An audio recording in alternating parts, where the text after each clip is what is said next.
Welcome to this video on critical writing. There are different levels of criticality. Criticality is based on knowledge. We test knowledge by asking you to do things like locate, define, describe, list, name. It's important you can do these things, but they are lower level thinking skills. Then there is comprehension. So how much do you actually understand about the knowledge? You may be asked to paraphrase, interpret or discuss. The next level is application. So can you put it into practice? And with this you may be asked to use, apply or solve. We then have three types of criticality that are at the same level. Analysis, where you're asked to compare, contrast, examine or categorise. Synthesis, where you're asked to reorganise information, rearrange, integrate or create. And evaluation, where you're asked to judge, defend, conclude, critique or test. Using these three higher level skills will get you more marks in university assignments. So you need to be building these into your academic arguments, and that will improve the criticality and get you more marks. Analysis comes from the Greek. Ana is the whole and lysis is breaking down. So you're breaking something down into its component parts and seeing how they work together, or not. Synthesis is bringing together knowledge from different areas to create new knowledge or to note themes. And evaluation is coming to a judgment about an issue. So you are deciding something's worth or value in different situations. So I've asked you to include these in your academic argument, but what do we actually mean by that? To build your own critical argument, you need to think about two different levels of argument. You will have a mega argument, which is your overall position in any given piece of writing, and you will have individual micro arguments that make up the overall argument. Both of these are essential for you to be able to write critically. So your position forms your mega argument. This is your overall stance for the entire assignment and will form the essence of your conclusion. It's impossible to write critically without taking a position. You can't sit on the fence. You have to be able to argue a particular point of view. For any essay that you write, there are many possible positions. There will be what we call a spectrum of relevant debate. You will have some writers at one side of the spectrum, other writers at another side of the spectrum, and some in between. This may be a very wide spectrum with people who argue completely opposite points of view, or it may be a relatively small spectrum where people generally agree with each other, but there is some nuance. You have to decide where you position yourself along this spectrum. So you could put yourself over towards authors A and B, because you generally agree with what they've got to say. But you can kind of see that there are opinions at other ends, so you're not quite as far over to their end of the spectrum as they are. Another student may agree far more with author C. The point is, there isn't a right answer.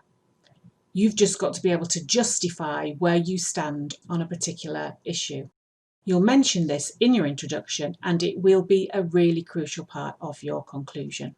Another way to think about this is to imagine your essay like a stage. There will be scenery, important background stuff that sets the scene and lets your audience, your reader, know where the work is set. This will probably go into your introduction, as it's important, but not what your audience has come to see.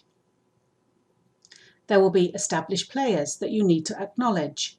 That's these two at the back. They need to be there, their work is really important to the field, but they're now moving into the background. There will be newer players making really important additions to the field who are very much front of stage and who you need to give a lot of attention to. Then there's you. You're the yellow one here. You have to decide who you want to stand alongside and how closely you want to align yourself. Here you agree with the player on the right, but you're standing on their left because you acknowledge that the player on the left has a point. You're also the narrator, explaining all this to the audience. You have to step out of character at times and talk to them directly. You need to be guided in reaching your position by the literature. The more reading you do with more evidence for a certain position, the more comfortable you will feel with your final conclusion. It's important that you still mention the other viewpoints in your writing, but you can say why your final position was the most convincing given the sources you've included. Remember, to build your own argument, you need two types of argument. There was that mega argument, your overall position, which we've now just covered. But there's also these micro arguments. We're going to look at those next. Each micro argument is a paragraph. Each paragraph builds towards that final conclusion, that final position you've taken. Each of the paragraphs is an individual argument that has three essential elements.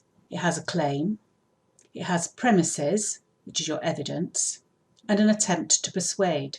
These three things together create an academic argument. I'll look at each of them in turn. So your claim is not necessarily the answer, but it's what you're going to argue is the best answer given your reading.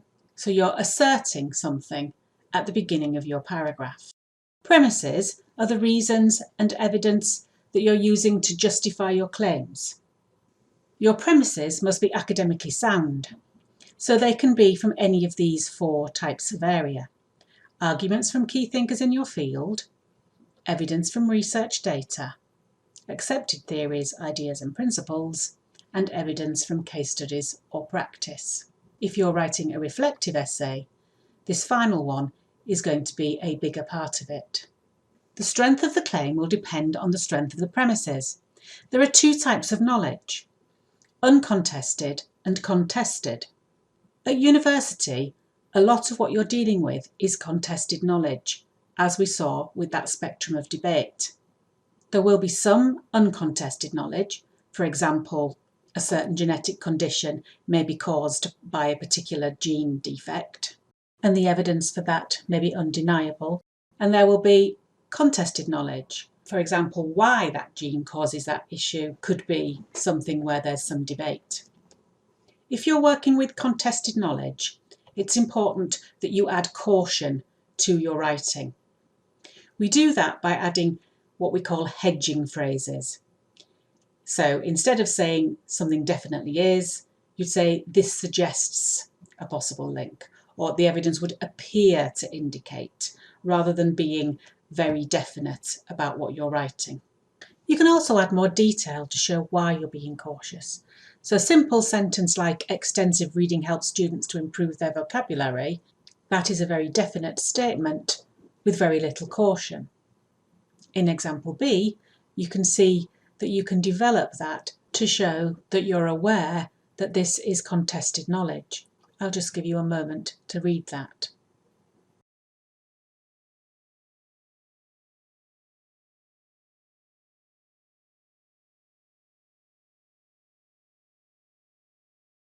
The attempt to persuade is your analysis of why the premises lead to the claim. It needs you to do two things: take that position and lead your reader to your position.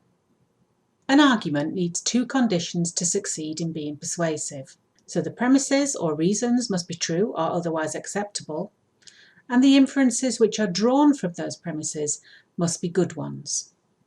If you don't have an attempt to persuade, your own voice is silent in your writing, and therefore your argument is absent. It should be clear when it's you talking and not other authors. So here's an example. Here we've got the claim, hand washing reduces healthcare associated infections. And then we've got two premises to back that up. Some evidence from Loveday et al. That says the transfer of organisms can occur directly between humans or indirectly via the environment, and also something from Weston about how hands are the principal route by which cross-infection occurs. The attempt to persuade, then, is that hand hygiene is the most important factor in the control of infection in modern medicine. Now, some of you may think that's not very cautious, and indeed a slightly better attempt to persuade would be that hand hygiene could, therefore, be the most important factor in the control of infection. So those all together make up a reasonable argument. Without all three elements, your writing just isn't as effective. If you have no claim, then it can be confusing.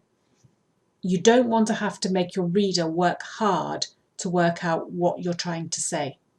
So make sure that claim is there up front at the beginning of a paragraph. This is what I'm saying here. If you don't have premises or evidence, then that is unsubstantiated opinions, and you could possibly be running into plagiarism there, because you must show where your ideas have come from. And if you had no attempt to persuade, then your writing is basically informative, but it's not persuasive. And it needs to be persuasive to move from being descriptive to being critical. It's important to use signpost words so that your reader can easily follow your arguments. As I just said, you don't want to make them work too hard. By using signposts, you can help the reader know what direction your argument is taking, when it may otherwise leave them a little unsure. Here's an example. These 2 points are both positive about exercise. One about it being useful for maintaining health, and the other about the importance of social interaction. These 2 things are therefore adding to the same argument. One is an addition to the other. If we put a signpost in, such as furthermore, it's absolutely obvious to the reader that that's what's happening, and it makes your argument easier to follow. Here's another example. Imagine that you're writing the points in pink after the point in green. Pause the video and see if you can work out whether it is a cause and effect, comparison, contrast, addition, or examples. You may not get them all correct, but this is the point I'm making, because your reader might not get them correct without those signposts either, and that's what makes them really important.